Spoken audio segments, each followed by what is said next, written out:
বউ তোমাকে কিছু কথা বলে কথাগুলো মনোযোগ দিয়ে শুনল। আমরা মধ্যবিত্ত পরিবারের সন্তান, বাস্তবতার পরিস্থিতির সাথে লড়াই করে জীবনে বড় হয়েছি।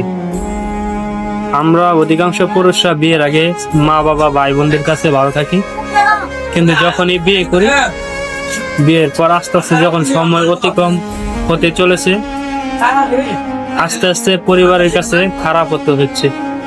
শুধু বউ তোমাদের জন্য। প্রথম প্রথম বউ দেখি তুমি ভালো, কিন্তু যখনই সময় আস্তে আস্তে দীর্ঘ হচ্ছে, তখনই বউ তোমাদের মধ্যে যে হিংসা, এটা আস্তে আস্তে কাজ করছে।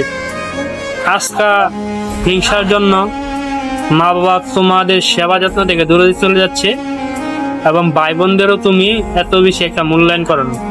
আর বোন বাগ্নি আর বাগ্নি যারা আসে তাদেরকে তো ডাকো না, কাছে আনো না। যে মা বাবার মুখ আনন্দে ভরা থাকতো, সে মা বাবার মুখ দেখতে একটা কষ্টে ভরা থাকে।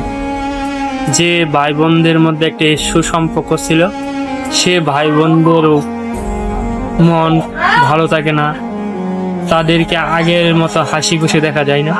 বউ শুধু তোমাদের জন্য।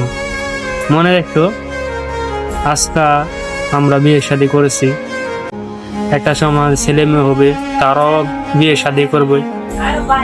তখন তুমি বউ বললো না, এত কষ্ট করে ছেলে মেয়ে মানুষ করছি, আজকা ছেলে হতের বউ পাইয়া অন্যরকম হয়ে গেছে। হতের বউ আমাদের সেবা যত্ন করে না, আমাদের দেখেন, এইগুলো তখন বললো না। আরেকটা কথা, বউ অসৎ পথ অবলম্বন করে তোমাদের আরামায়েশে জীবন যাপন করাতে পারবো না।